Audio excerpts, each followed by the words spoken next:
시청자 여러분 안녕하십니까? 뉴스9 윤정호입니다. 21대 대선이 정확히 2주 앞으로 다가왔습니다. 오늘부터 해외에 나가 있는 유권자들의 재외 투표가 시작됐습니다. 민주당이 내부 낙관론을 경계하는 가운데 국민의힘은 빅텐트 총력전에 들어간 모습입니다. 큰 선거 때마다 단일화 변수는 항상 있어 왔지만 이번 대선에선 범보수 후보 단일화를 선거 막판 최대 변수로 보는 시각이 많습니다. 주말이면 투표용지 인쇄가 시작되는 만큼 단일화 성사까지 남은 시간이 많지 않은데 오늘은 단일화 움직임과 이에 대한 민주당의 대응 짚어보도록 하겠습니다. 첫 소식은 이태희 기자가 보도합니다. 서울의 한쪽 방촌을 찾은 김문수 후보가 주민들과 손을 맞잡으며 인사합니다. 아이고 고생하시죠. 네. 연이틀 약자를 위한 일정을 소화하며 외연 확장에 나선 건데 중도 보수 빅텐트를 염두에 둔 움직임이란 해석이 나옵니다.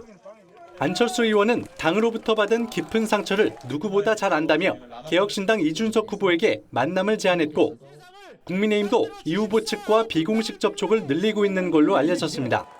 서로 간에 좀 이심전심이 좀 통하고 있는 것은 아닌가라는 기대를 해봅니다. 닷새 뒤부터 투표용지 인쇄가 시작되는 만큼 그 전에 단일화가 성사돼야 투표용지에 사퇴 표기가 가능합니다. 하지만 이준석 후보는 구태로 보인다며 아직 연대 가능성을 일축하고 있습니다. 자유통일당 및 비상계엄과 탄핵 사태에 책임이 있는 사람들과의 연대를 주재하는 것은 좀 어렵습니다. 다만 이 후보 측 관계자는 김문수 후보 지지율이 40%대는 넘겨야 단일화 논의가 의미가 있을 수 있다며 여지를 뒀습니다. 국민의힘 김용태 비대위원장은 새미래민주당 등 진보 진영 인사와 반이재명, 개헌연대에 먼저 나섰습니다. 제7공화국 개헌을 위한 통큰 협의를 앞으로 계속해서 지속하기로 결정했습니다. 디딤돌 내지는 마중물 역할을 하는 서로 최선을 다해서 협력해 가자.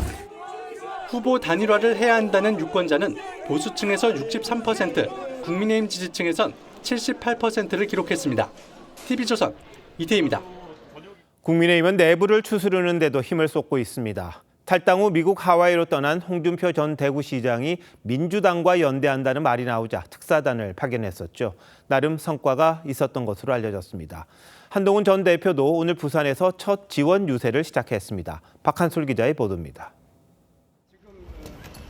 홍준표 전 대구시장을 만나기 위해 미국 하와이로 간 국민의힘 유상범 단일화 추진본부장은 홍 전 시장이 민주당과 손잡을 일은 없다고 했다고 밝혔습니다. 유 본부장 등은 홍 전 시장과 4시간가량 대화를 나눈 것으로 알려졌습니다. 분명히 말씀하셨어요. 예. 대화 중에 민주당과 손잡을 일은 절대 없다는 말씀을 아주 명확하게 하셨습니다. 어제 파란 넥타이 사진을 SNS 프로필 사진으로 바꾼 것에 대해서도 한나라당 색깔이라며 문제가 되는 건 인식을 못했다고 답한 것으로 전해졌습니다. 홍 전 시장은 특사단 제안에 따라 그 자리에서 붉은색 넥타이 사진으로 바꿨습니다. 홍 전 시장과 2차 회동을 진행 중인 특사단은 보수대 통합에 합류해달라고 설득 중인 것으로 알려졌습니다. 현장 유세에 나오지 않았던 한동훈 전 대표는 부산에서 첫 지원 유세를 시작했습니다. 나라가 망하는 것을 두고 볼 수 없었다며 이재명 후보의 이른바 120원 경제와 사법 쿠데타를 막겠다고 했습니다. 위험한 세상을 막을 방법 뭐가 있습니까? 우리 국민의힘이 내는 후보가 당선되는 길뿐입니다. 다만 아직 큰 생각의 차이가 있다며 단독 유세를 택했습니다. 그러면서 대선 승리를 위해선 본인이 촉구했던 개헌 반대와 윤 전 대통령 부부와의 절연, 극단 세력과의 선긋기가 필요하다고 거듭 밝혔습니다. TV조선 박한솔입니다. 국민의힘이 통합 쪽으로 향하자 민주당은 내부 단속을 통한 표심 다지기로 대응하고 있습니다. 최근 당 안팎에서 높은 득표율을 예측하는 낙관론이 잇따르자 자제령을 내렸고 득표율이나 낙승을 언급하면 징계하겠다고도 했습니다. 장세희 기자가 취재했습니다. 민주당 박지원 공동선대위원장은 이번 대선에서 이재명 후보가 압승할 거라며 구체적인 득표율까지 전망했습니다. 이재명 후보는 55% 이상 득표를 받는다. 60대, 30대 10이 나오지 않을까 이렇게 예상합니다. 유시민 작가 역시 이 후보가 55%를 득표할 거라고 말했습니다. 당 안팎에서 낙관론이 잇따르자 이재명 후보가 직접 단속에 나섰습니다. 압도적으로 이기는 거 그런 얘기 앞으로 절대 하지 마십시오. 한 표라도 반드시 이겨야 한다. 압도적으로 응징해야 된다. 박찬대 상임총괄 선대위원장도 캠프 구성원들에게 섣부른 낙관론은 투표율 하락으로 오만함은 역결집으로 이어진다며 예상 득표율과 낙승을 언급할 경우 징계로 책임을 묻겠다는 내용의 문자를 보냈습니다. 섣부른 압승 분위기가 지지층의 투표 불참으로 이어질 가능성을 차단하겠다는 겁니다. 양당의 정당 지지율이 후보 지지율만큼 넓진 않거든요. 아직까지 그렇게 낙관할 수 있는 그런 상황은 아니고. 캠프 핵심 관계자는 보수 단일화라는 변수가 아직 남아있다며 보수층 막판 결집을 고려해 끝까지 긴장해야 한다고 강조했습니다. 김문수, 이준석 후보의 단일화 움직임에 따라 대선 판세가 상당한 영향을 받을 수 있다고 보는 겁니다. 민주당은 이 후보 신변 보호 상황이나 주변 인사들의 말실수도 막판 변수가 될 수 있다며 기강 잡기에 총력을 기울이고 있습니다.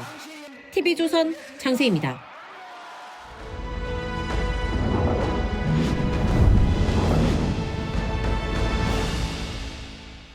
주요 지역 민심을 통해 이번 대선의 향배를 짚어보는 결정 2025 지금 민심은 오늘은 대전광역시로 가보겠습니다.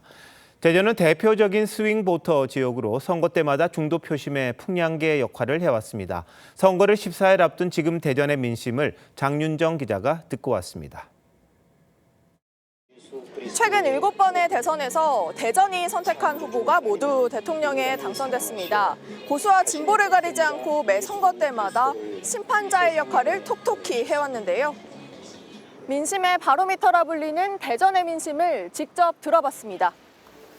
어느 후보를 지지하냐는 질문에 속마음을 잘 드러내지 않는 지역 정서가 드러납니다. 마음의 결정하셨어요? 어떠세요? 마음 결정되나 그날 봐서 찍어야지. 내가 좀 주관이 뚜렷한 사람도 되게 헷갈려. 다 그래 충청도는. 하지만 최근 정치권의 답답한 모습에 마음을 움직인 시민들도 적지 않았습니다.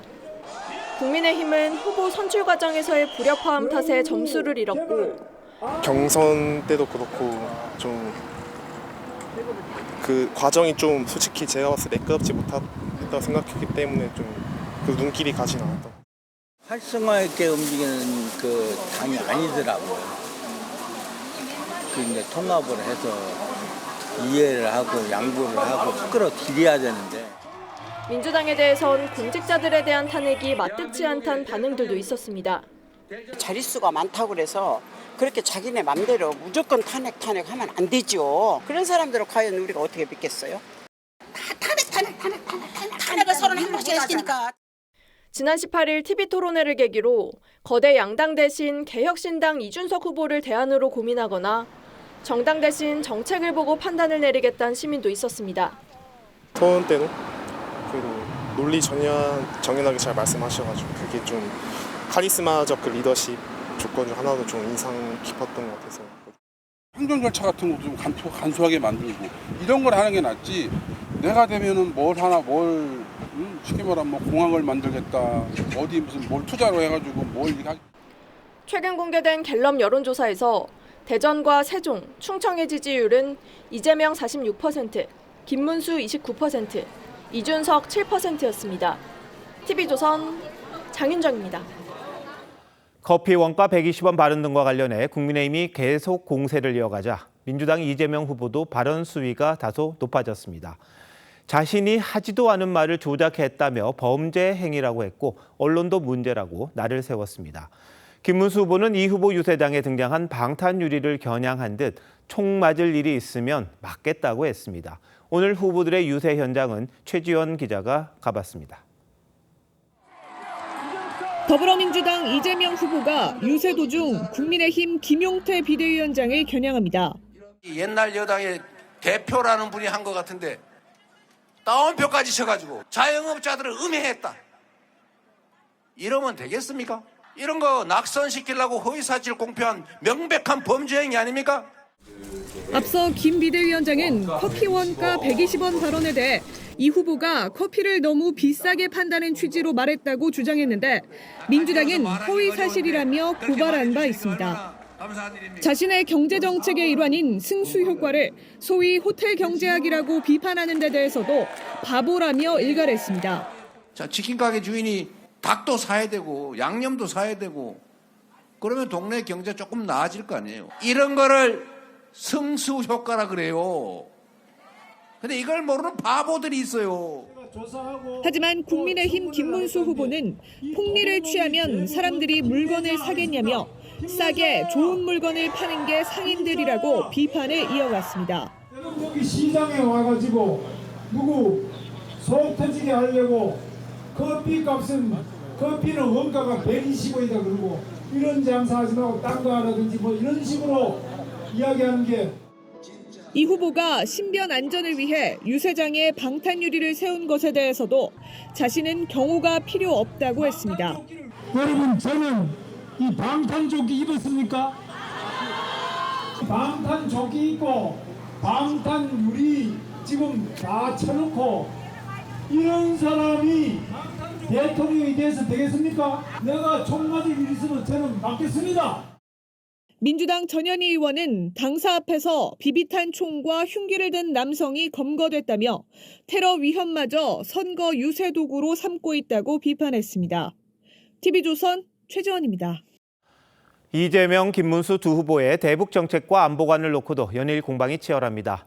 윤석열 정부의 자극에도 북한이 잘 견딘 것 같다는 이재명 후보의 발언에 국민의힘은 방국가 수준이라고 맹비난했고 민주당은 미군 방위비를 올릴 수 있다고 한 김문수 후보의 발언을 문제 삼고 나섰습니다. 무슨 얘기인지 황정민 기자가 알려드립니다. 접경 지역 집중 유세에 나선 이재명 후보는 비상계엄을 사전에 경고했던 배경 중 하나로 윤석열 정부의 대북 정책을 꼽았습니다. 왜 휴전선으로 비행 금지 구역을 날르면서 북한이 다 들으라고 개방된 무전으로 북한 원점을 타격해라 이런 무전을 왜 한 겁니까 왜? 드론으로 북한의 국지 도발을 유도해 영구 집권을 꿈꾼 거란 주장입니다. 이 후보는 앞서 남쪽에서 탱크로 밀고 올라갈까 봐 북한이 방벽을 설치했다는 취지의 주장을 반복했는데 어제는 북한이 잘 견딘 거란 평가도 내놨습니다. 북한이 눈치를 채고 그냥 잘 견딘 것 같아요. 그러다 보니 결국은 백주 대낮에 뜬금없이 비상계엄을 선포해가지고 국민의힘은 김정은 정권의 명백한 불법 도발을 두둔하는 안보관에 말문이 막힌다고 비판했습니다. 권성동 원내대표는 이 후보 본인을 지키기 위한 방탄국회와 방탄유리도 모자라 김정은 방탄까지 하겠다는 거냐고 했습니다. 김정은이 자필로 직접 써준 연설문을 토시 하나 바꾸지 않고 대독한 수준의 반국가적 발언입니다. 민주당은 비상계엄 가담 세력은 북한을 끌어들이려 했다는 외환죄 혐의를 받고 있다며 비열한 정치 선동을 멈추라고 반박했고 김문수 후보의 방위비 인상 시사 발언을 문제 삼았습니다. 트럼프 대통령이 주한 미군의 방위비 분담 정도는 뭐 올리자는 그런 저는 일정하게 올릴 수 있다고 보는데. 민주당은 국익과 관련된 사안을 가볍게 말했다며 김 후보의 입이 또 하나의 외교 리스크가 됐다고 비판했습니다. TV조선 황정민입니다. 이른바 배우자 리스크를 막기 위해 대선 후보 배우자들끼리 TV 토론을 하자는 주장이 국민의힘에서 나왔습니다. 후보 본인뿐 아니라 배우자들도 국민 앞에서 검증하자는 건데 민주당은 사실상 곧 거부했습니다. 선거가 임박하면서 배우자들의 움직임도 분주해지고 있습니다. 한송원 기자입니다. 국민의힘 김용태 비대위원장이 후보 배우자 간의 생중계 TV 토론을 제안했습니다. 그동안 대통령 부인의 사회적 영향력에 비해 검증이 부족했다며 민주당에 23일까지 답을 달라고 했습니다. 영부인의 존재는 오랫동안 검증의 사각지대에 있었습니다. 희망보다는 실망을 드렸고 민주당은 김건희 특검에 대한 입장부터 밝히라며 황당하고 해괴한 제안이라고 거부의 뜻을 밝혔습니다. 역량이 어떤지에 대해서 국민들께서 판단하는, 즉 후보의 검증, 후보 검증에 주력할 때이다. 이재명 후보도 신성한 주권 행사의 장을 장난치듯 이벤트화해선 안 된다고 했습니다. 다만 부인 김혜경 씨는 지난 2017년 배우자에 대한 검증 필요성을 언급한 바 있습니다. 저처럼 같이 사는 사람들, 후보 부인들도 다 이렇게 검증을 해서. 하지만 김문수 후보는 배우자에 대해서도 국민들이 알 필요가 있다고 했고 부인인 설란영 씨도 찬성했습니다. 우리들의 온 국민들의 예를 들어서 영부인에 대한 관심을 갖고 있기 때문에 국민에 대한 하나의 예의라고 생각을 합니다. 설 씨는 최근 언론 인터뷰와 종교계 방문 등으로 활동 폭을 넓히는 모습입니다. 법카로 밥을 사 먹지 않습니다. 공적인 일 외에는 제가 운전합니다. 언론 노출을 자제하고 있는 김혜경 씨는 비공개로 조용한 내조를 이어가고 있습니다.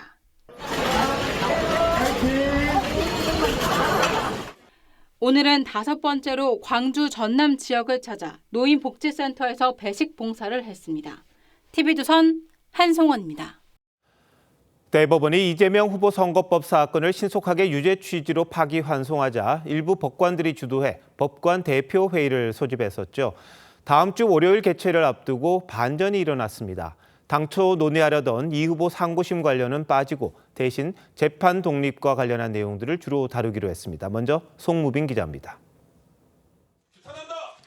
이재명 민주당 대선 후보에 대한 유죄 취지 파기환송 이후 민주당이 대법원장 압박에 나서자 법원은 우려를 드러냈습니다. 재판 관련해서 이와 같이 책임 추궁 내지는 신변의 어떤 변화 이런 부분은 사법부 독립하에서 맡은 바 소명을 다함에 있어서 중대한 장애가. 다음 주 월요일 열리는 전국 법관 대표 회의도 사법부 독립과 관련한 2개의 안건을 논의하기로 했습니다. 첫 번째 안건은 재판 독립의 절대적 보장과 재판의 공정성 및 사법의 민주적 책임성으로 정했습니다.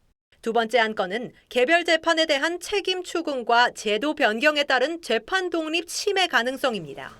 민주당의 대법원장 탄핵, 특검 요구 등 사법부 압박에 대한 논의가 이뤄질 전망입니다. 당초 안건 상정이 유력했던 이 후보의 상고심 선고 문제는 채택되지 않았습니다. 법관회의 의장인 김예영 서울남부지법 부장판사는 논란이 된 대법원 판결의 옳고 그름에 관한 의견 표명은 부적절하다고 판단했다고 설명했습니다. 법관회의는 오는 26일 열리는 임시회의에서 두 안건을 논의한 뒤 참석자 과반수 찬성으로 의결할 전망입니다. TV조선 송무빈입니다. 당초 법관 대표 회의는 이재명 후보를 유죄 취지로 파기환송한 대법원, 특히 조희대 대법원장을 문제 삼자는 취지로 기획됐습니다. 하지만 민주당이 사법부를 상당히 강하게 압박하자 재판의 공정성도 다루긴 하겠지만 외부 압력에 맞서 재판 독립을 지키는 쪽에 무게중심을 옮겼다는 분석이 나옵니다. 김도영 기자가 보도합니다. 지난 1일 대법원 전원합의체가 이재명 후보의 선거법 위반 사건에 대한 유죄 취지 파기환송을 결정하자 다수 의견에 따라 다음과 같이 판결합니다. 원심 판결을 파기하고 사건을 서울고등법원에 환송한다. 법원 내에서 법관 대표회의 개최 논의가 시작됐습니다. 이 후보 사건 신속 판결에 대해 유감을 표하자는 제안들로 사실상 조희대 대법원장을 저격하는 내용이었습니다. 하지만 이후 민주당이 조 대법원장 청문회를 강행하고 이러니 사법개혁의 목소리가 국민적 공감대를 얻는 것입니다. 지규현 부장판사 술자리 접대 의혹까지 제기하며 사법부 압박 강도를 높이자 분위기가 변했습니다. 수차례 고급 룸사롱에서 술 접대를 받았다라는 아주 구체적이고 신빙성 있는 제보, 거기다가 사진까지 제보가 들어왔습니다.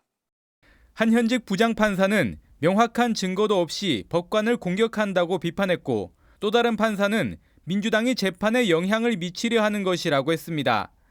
법관 대표회의가 이 후보 판결 문제를 안건에서 아예 제외한 것도 이런 반감을 반영한 거란 분석이 나옵니다. TV조선 김도영입니다. 윤석열 전 대통령 개판을 심리 중인 지규현 부장판사가 접대를 받았다고 주장하면서 사진을 공개했던 민주당이 오늘도 공세를 이어갔습니다. 민주당은 추가 제보도 있다고는 했지만 공개하지는 않았습니다. 국민의힘은 무책임한 의혹 제기라며 뒷조사의 예고편을 보는 것 같다고 비판했습니다. 전정원 기자의 보도입니다.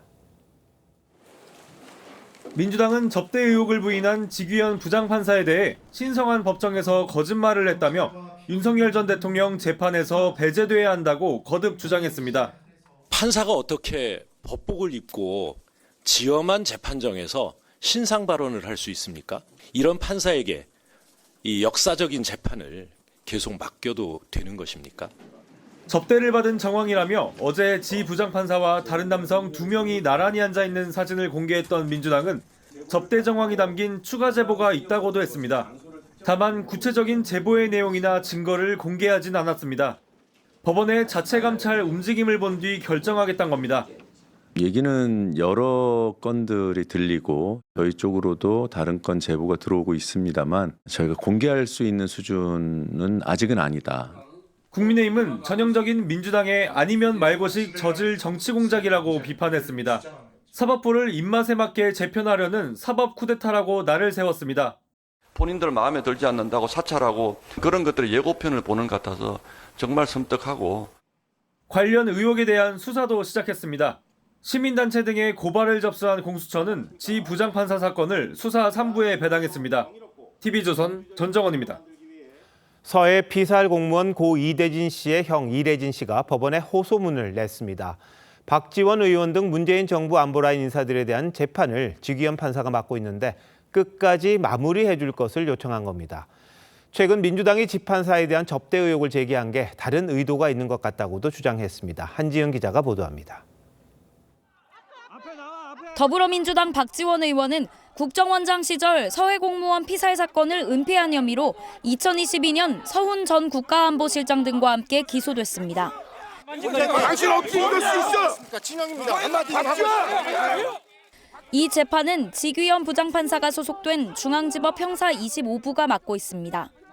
피살 공무원 고 이대준 씨의 형 이래진 씨는 지 부장판사가 재판을 끝까지 맡아달라는 호소문을 법원에 접수했습니다. 이 씨는 호소문에서 지 부장판사가 지난 2년 넘게 이 사건의 전모를 심리했다며 근거 없는 소문은 서해 피격 사건의 진실을 덮으려는 시도처럼 느껴진다고 주장했습니다. 민주당이 지 부장판사를 상대로 술 접대 의혹을 제기하고 법복을 벗기겠다고 압박하자 재판부 변경에 따른 재판 장기화를 우려한 겁니다.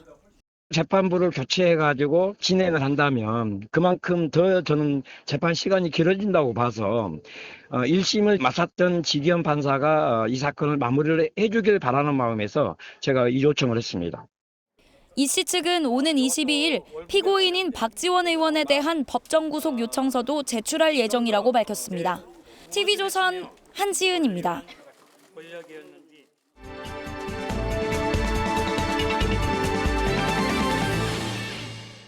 대선 전국을 심층적으로 분석해드리는 대선 설명서 서반장, 김반장 시간입니다. 자, 오늘은 김정우 반장부터 시작해볼까요? 네, 단일화의 조건으로 하겠습니다. 그 김 반장이 일주일 전 이 자리에서 빅텐트냐 동탄 모델이냐 이거를 다뤘었잖아요. 네. 근데 그 당시 얘기했던 게 앞으로 일주일간의 여론조사 추이가 중요하다 이렇게 얘기했었는데 지금 일주일이 지났어요. 예, 그때 바로 김문수 후보가 30%를 훌쩍 넘겨 안정적인 지지를 보이고 이준석 후보가 10%를 못 넘기면 단일화에 힘이 실릴 거라고 전해 들었는데 여전히 판단이 좀 쉽지 않습니다. 이 후보는 한 자릿수에 묶여 있지만 김 후보 역시 박스권에 머물러 있다 이런 지적이 나오기 때문인데 두 사람을 합쳤을 때 1위 후보와 엇비슷한 지지율이 나와줘야 뭔가 협상의 계기가 생길 수 있는데 아직까지는 거기에 미치지 못하고 있습니다. 네, 지지율 조사가 여론조사 기관에 따라 조금씩 다르기도 하긴 합니다만, 그런데 아까 리포트에서도 봤죠. 국민의힘 지지층에서는 단일화를 해라 이런 요구가 굉장히 큽니다. 단일화 이슈가 사그러들지 않는 게 다 그런 이유가 있겠네요. 네, 특히 국민의힘에선 그 단일화를 현재 정체된 구도를 흔들 거의 유일한 카드로 보고 있습니다. 그래서 김 후보부터 우리 당이 잘못해서 고생한다. 이러면서 연일 이준석 후보를 추켜 세우고 있습니다. 이 후보도 일단 김 후보에 대한 직접적인 공격은 자제하면서 이재명 후보에 대항하는 전선을 좀 넓히는 모습인데 어제는 처음으로 특단의 방법이란 표현을 써서 단일화를 열어둔 거 아니냐 이런 해석이 나오기도 했습니다. 그런데 이준석 후보가 말하는 이 특단의 방법이라는 게 결국에는 김문수 후보 사퇴 아닌가요? 예, 맞습니다. 그래서 단일화에 대해서는 구태처럼 보인다며 여전히 선을 긋고 있습니다. 이 후보가 현재 단일화의 부정적인 이유를 좀 짚어보면 먼저 이재명 후보가 대선에서 승리할 경우 국민의힘을 대체할 수도권 기반의 대안정당이 필요할 거란 목소리가 있습니다. 보수가 완전히 재편될 수도 있는 상황에서 미리 합칠 필요가 있냐는 겁니다. 그리고 여기에 단일화 시너지도 미지수인 게 만약 김 후보로 단일화가 된다고 해도 이 후보 지지층의 상당수가 국민의힘이 아닌 민주당 지지로 돌아설 수도 있다는 겁니다. 보통 이 단일화에서는 선거 비용도 변수가 되기 마련인데 이번에는 어떻습니까? 예, 그 선거 보전금이라고 하죠. 득표율 10%를 넘기지 못하면 한 푼도 받지 못합니다. 다만 개혁신당의 경우엔 거대 양당처럼 수백억 원이 아닌 몇십억 대 규모로 상대적으로는 적은 예산을 쓰고 있기 때문에 선거 비용이 단일화 변수는 되지 않는다고 합니다. 네. 자, 근데 김 반장 주제가 단일화의 조건이잖아요. 그럼 이 시점에서 그 조건은 뭐가 됩니까? 예, 정치권에서는 단일화의 시한을 이번 주말인 24일로 보고 있습니다.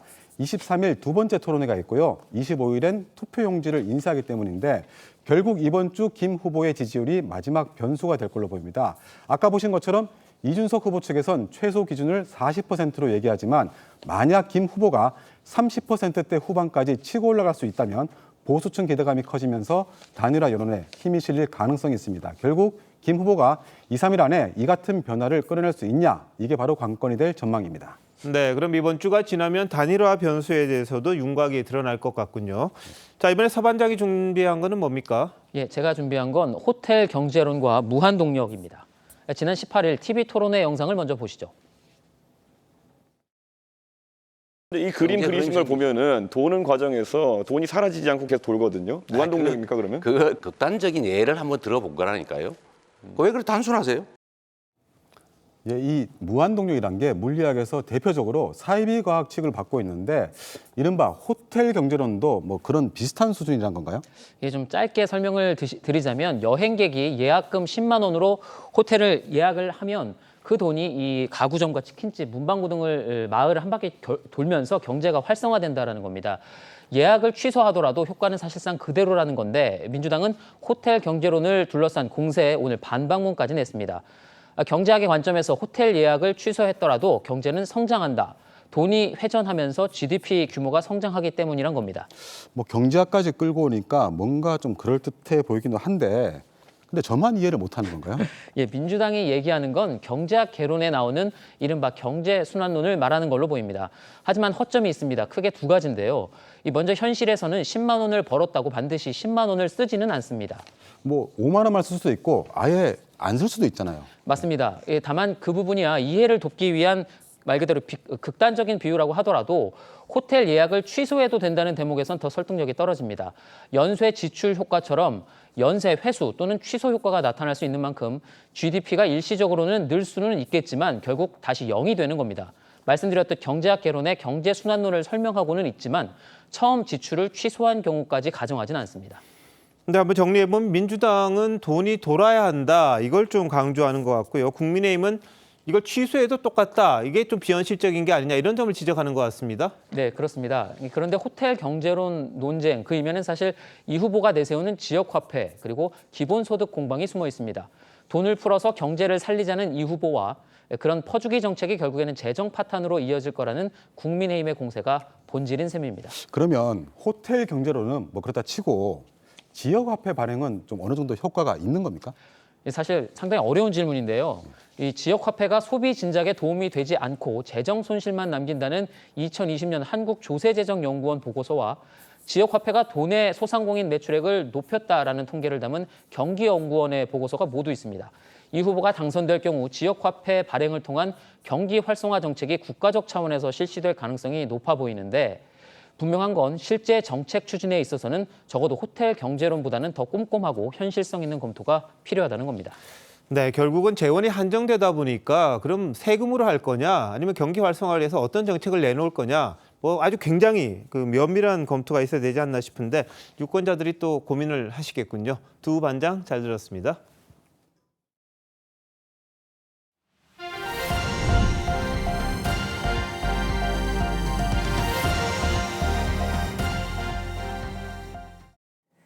어제 전해드렸듯 SK텔레콤 해킹 공격은 3년 전부터 시작됐습니다.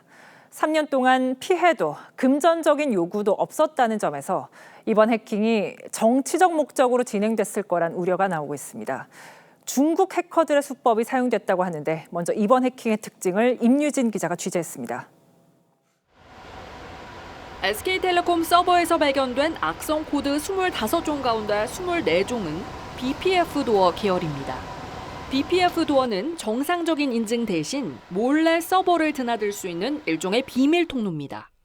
말 그대로 해커가 뒷문을 만들어 정보를 빼내는 겁니다.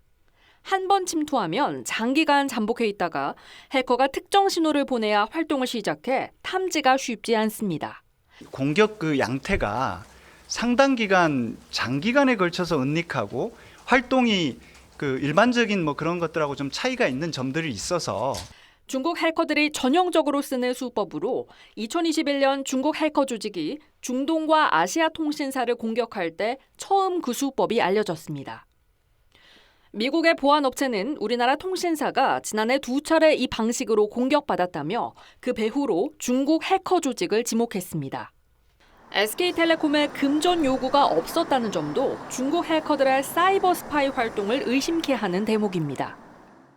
악성 코드를 심은 뒤 기업에 돈을 요구하는 일반 해커 조직과 달리 중국 해커들은 정보 수집이나 사회 혼란을 목적으로 하는 경우가 많습니다.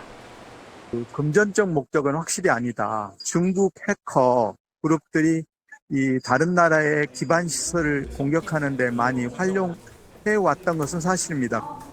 다만 일각에서는 아직 결정적 증거가 나오지 않은 만큼 섣불리 단정하긴 이르다는 신중론도 나옵니다. TV조선 임유진입니다.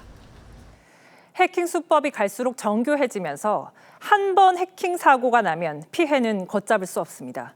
특히 국가기관망이 AI 같은 첨단 기술과 연결돼 있는 지금은 사이버 안보가 곧 국가 안보입니다. 하지만 우리 정부와 기업들의 대응은 너무나 허술하다는 지적이 나옵니다. 이어서 오현주 기자입니다. 지난 2015년 러시아 해킹 조직이 우크라이나 전력망에 침투해서 대규모 정전 사태를 일으켰습니다. 또 2021년 미국에서는 석유 파이프라인 운영사가 랜섬웨어 공격을 받아 연료 공급에 차질을 빚었습니다. 사이버 공격이 국가 기간 산업까지 흔든다는 걸 보여준 사례입니다. SK텔레콤 해킹 사태는 한국도 예외가 아니라는 사실을 말해줍니다. AI 시대에는 생성형 AI를 이용한 해킹이 더 빈번해질 거란 우려가 많습니다. AI도 해킹당하거든요. 그러면은 피해가 훨씬 커질 수 있어요. AI는 반도체 없으면 안 되잖아요. 삼성전자니 하이닉스니 이런 것도 전부 다 공격 목표에 들어갈 수가 있죠. 상황이 이런데도 국내 기업들의 정보 보안 투자 비율은 미국과 유럽의 4분의 1 수준입니다. 정부의 사이버 사고 대응 체계도 공공은 국정원과 행안부, 민간은 과기정통부, 정부 유출은 개인정보보호위원회, 해커 수사는 경찰로 분산돼 있습니다. 4개 정도로 나누어져 있는 이 거버넌스가 우리가 사이버 보안에 집중하는 데는 좀 한계가 있는 거 아니냐. 같이 할 수 있는 통합적인 어떤 조직 같은 게 하나 있으면 좋겠다. 사이버 테러 우려 속에 2012년 본격 논의를 시작한 사이버 안보 기본법은 민간 사찰 우려 등으로 10년 넘게 국회 문턱을 넘지 못하고 있습니다. TV조선 오현주입니다. 이창수 서울중앙지검장과 조상원 중앙지검 4차장이 오늘 동반 사의를 표명했습니다. 두 사람은 김건희 여사 주가 조작 의혹 사건을 무혐의 처리했다가 국회로부터 탄핵 소추됐는데 탄핵 기각으로 업무에 복귀한 지 2달 만에 물러나겠다고 밝힌 겁니다. 배경이 뭔지 조윤정 기자가 보도합니다. 오늘 사의를 표명한 조상원 서울중앙지검 4차장이 퇴근길 취재진의 질문에 답합니다. 고심을 하신 끝에 내리신 건지 결정을. 고심이요? 네. 고심 많이 하죠, 당연히. 그러지 않겠어요? 이창수 서울중앙지검장도 법무부의 사퇴 의사를 밝혔습니다. 모두 건강이 안 좋다는 이유입니다. 두 사람은 도이치 주가 조작 사건 관련 김건희 여사를 무혐의 처분했다는 이유로 민주당 등으로부터 지난해 12월 탄핵 소추당했고 지난 3월 탄핵 기각으로 업무에 복귀했습니다. 모든 최종 결정은 검사장인 제가 책임진다는 자세로 성실하게 필요한 일을 하도록 하겠습니다. 이 지검장은 당시 바로 사표를 낼 생각도 했었지만 명태균 의혹 수사 등 현안을 감안해 사의 표명 시점을 고민해온 걸로 전해집니다. 중앙지검 명태균 특별수사팀은 지난주 김건희 여사에게 소환을 통보하는 등 수사에 속도를 내고 있습니다. 김 여사의 도이치 주가 조작 의혹은 서울고검이 재수사를 결정한 상태입니다. 탄핵에서 저희 8대 0으로 해서 저희 무고함이 밝혀졌잖아요. 그러니까 이제 어느 정도 무고함은 밝혔고. 두 사람의 사직 예정일은 대선 하루 전인 다음 달 2일입니다. TV조선 조윤정입니다. 경기 시흥에서 흉기 난동을 벌인 차철남은 못 받은 돈 3천만 원 때문에 범행을 저질렀다고 밝혔습니다. 잇따르는 흉악범죄에 주민들의 불안감도 커지고 있습니다. 김준석 기자입니다. 흰 마스크를 쓴 차철남이 호송차에서 내립니다. 범행 동기를 묻는 질문에 변명을 늘어놓습니다. 왜 살해하셨습니까? 경제적인 거래가 좀 저한테 돈을 꺼갖고 그걸 갚지 않고 시비는 시. 경찰 조사를 받은 차 씨는 사흘 전 첫 범행을 저질렀다고 진술했습니다. 지난 17일 평소 알고 지내던 중국인 형제 중 형에게 연락해 술이나 한잔하자며 자신의 집으로 불렀는데 이때 둔기를 이용해 살해했습니다. 차 씨는 먼저 살해한 중국인 형의 집으로 찾아와 안에 있던 동생에게 둔기를 휘둘렀습니다. 차 씨는 형에게 3천만 원을 빌려줬는데 받지 못했고 이 사실을 동생도 알아서 살해했다고 밝혔습니다.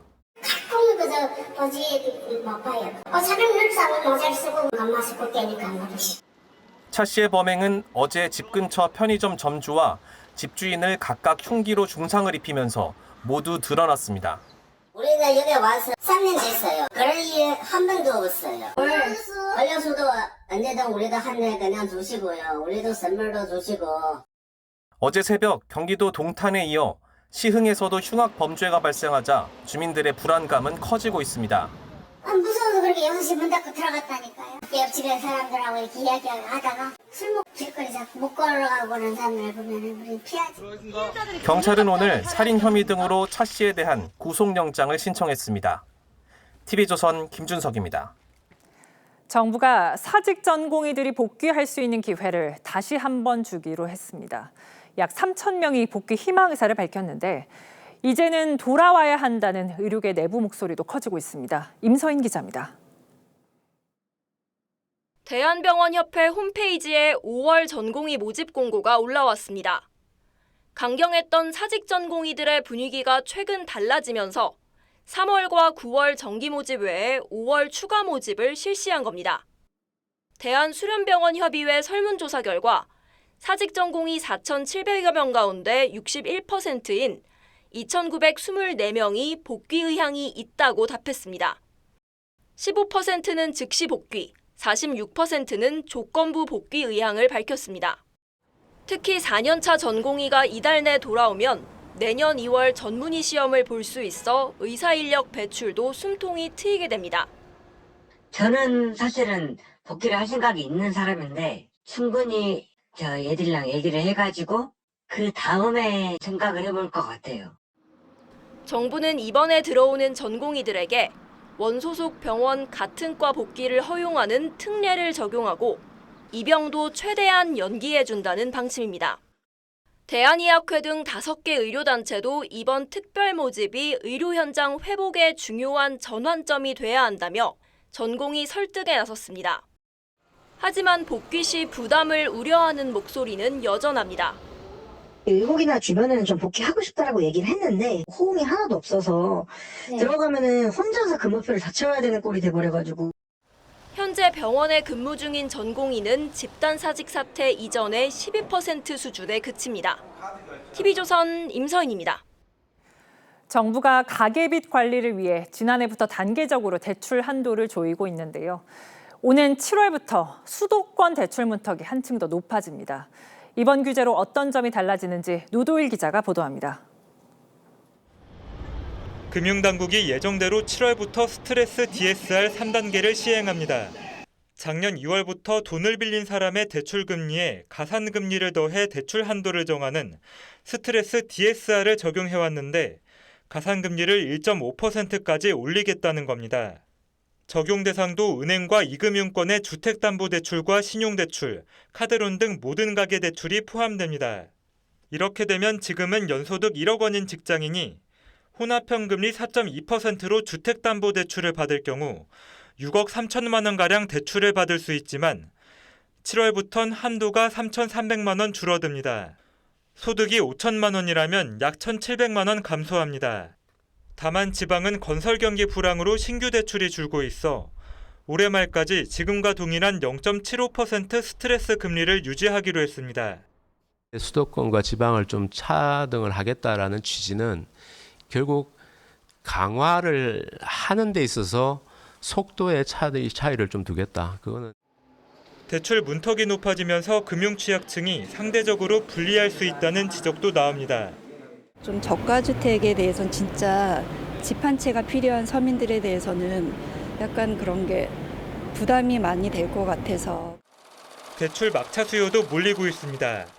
이달 들어 보름 동안 늘어난 가계대출이 이미 4월 한 달간 증가액을 훌쩍 뛰어넘은 겁니다. 금융당국은 스트레스 DSR 3단계 시행을 앞두고 대출이 과도하게 몰리진 않는지 면밀히 검토할 방침입니다. TV조선 노도일입니다. 중앙아시아 우즈베키스탄에서 한국어를 배우는 학생들이 늘고 있습니다. K-팝과 K-드라마에 대한 관심으로 배우기 시작했는데 이제는 한국 기업에서 일하거나 한국어 교사가 되겠다는 꿈을 안고 공부하고 있습니다. 현지에서 곽승한 기자가 취재했습니다. 한복을 차려입은 우즈베크 학생들이 한국의 전통춤 건무를 선보입니다. 능숙한 한국어 솜씨도 뽐냅니다. 제가 가장 좋아하는 한국어 표현을 이렇게 이야기하고자 합니다. 제가 선택한 표현은 바로 얼씨구야 좋다입니다. 한국과 우즈베크 공식 수교 33주년을 맞아 열린 축하 무대인데 지역 주민과 대학생 등 300여 명이 공연장을 가득 채웠습니다. 한국에 대한 관심은 조선일보와 통일문화연구원이 현지에서 진행하는 교육 프로그램 참여로 이어집니다. 통일과 나눔 아카데미 학생들은 한국어뿐만 아니라 한국의 역사와 생활 문화에 대해서도 배우고 있습니다. 올해 벌써 5번째 수료생들을 배출했습니다. 너무 재미있어요. 수업에는 지루할 틈이 없고 너무 오히려 흥미가 생기고 공부를 쉬워집니다. 교육 과정을 수학과 IT 기술로 확대해 한국 맞춤형 인재를 육성한다는 계획입니다. 그래서 저희가 9월부터 여기서 공부하고 3급 이상이 된 한국어 자격증을 가진 분들을 대상으로 해서 한국의 우수 대학으로 이제 잘 모셔와가지고. 통일문화연구원은 우즈베크의 최초 사립대학인 기묘국제대학교와 MOU를 체결하고 한국 관련 교육 지원을 약속했습니다. 우즈베크 타슈켄트에서 TV조선 곽승한입니다.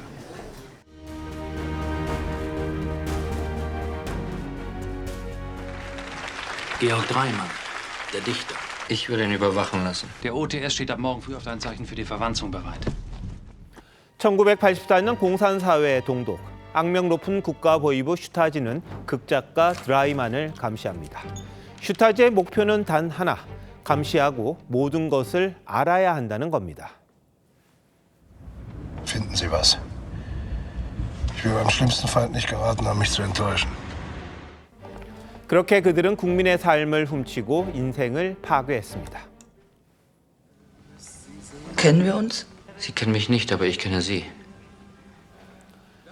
불리한 판결을 내린 판사들을 탄핵하려고 하고 제보를 받았다며 의혹을 제기합니다. 삼권 분립보다 더 중요한 게 국민 주권이라고도 합니다.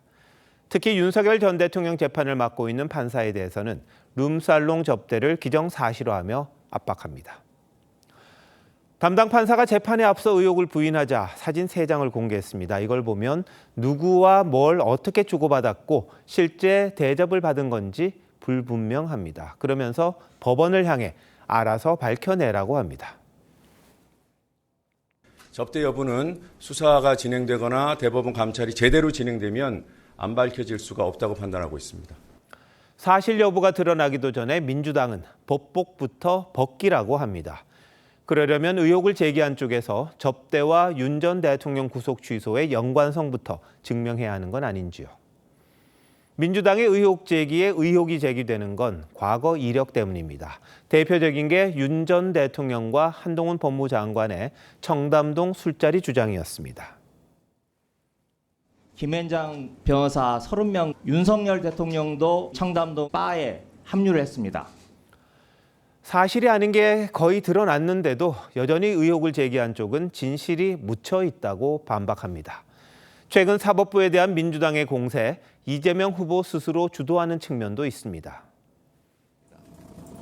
사법부의 최고 책임이 바로 대법원에 있죠. 깨끗해야죠. 깨끗한 손으로 해야죠. 법원과 검찰이 깨끗해야 하고 국민의 신뢰를 받아야 하는 건 당연한 얘기입니다. 다만 그게 특정한 시점, 특정한 사건에 대한 결정이 계기가 돼 특정인을 공격하는 건 다른 얘기입니다. 막강한 국회 권력을 앞세워 탄핵하거나 재판 결과를 뒤바꾸고 시스템을 갈아엎으려 한다면 민주주의의 근간이 위험해질 수도 있습니다. 권력은 부패한다. 절대 권력은 절대적으로 부패한다. 영국의 사학자 겸 정치가 액튼경의 경고입니다. 제왕적 대통령제가 대한민국을 망친다며 절대 권력의 위험성을 경고한 경우가 많았습니다. 이를 바로잡아야 한다는데 다들 동의할 겁니다. 일방질주 대신 2인 3각의 정치가 필요한 때입니다. 5월 20일 윤종호의 앵커 칼럼, 달콤한 유혹이었습니다.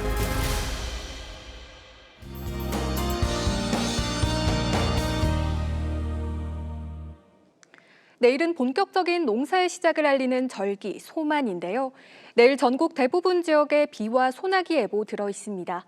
비는 오늘 밤 제주를 시작으로 내일 늦은 오후에는 중부 곳곳으로 확대되겠습니다. 예상되는 강수량은 제주 산간에 최고 60mm 이상, 그 밖에 내륙에서는 5에서 40mm의 소나기가 내리겠습니다. 이 소나기가 내리는 지역에서는 돌풍과 함께 천둥, 번개가 동반될 수 있어 주의하셔야겠습니다. 내일 전국 하늘 흐린 가운데 내일 오전까지 서해안과 남해안을 중심으로 짙은 안개가 끼는 곳이 있겠습니다. 내일 아침 기온 서울 21도, 부산 20도로 오늘보다 높게 출발하겠고 내일 한낮에는 서울 27도, 춘천과 청주는 30도까지 오르면서 습도가 높아 체감하는 더위는 더 덥겠습니다. 때이른 더위는 내일까지 이어지겠습니다. 날씨였습니다. 5월 20일 화요일 뉴스9 마칩니다. 시청해주신 여러분 고맙습니다.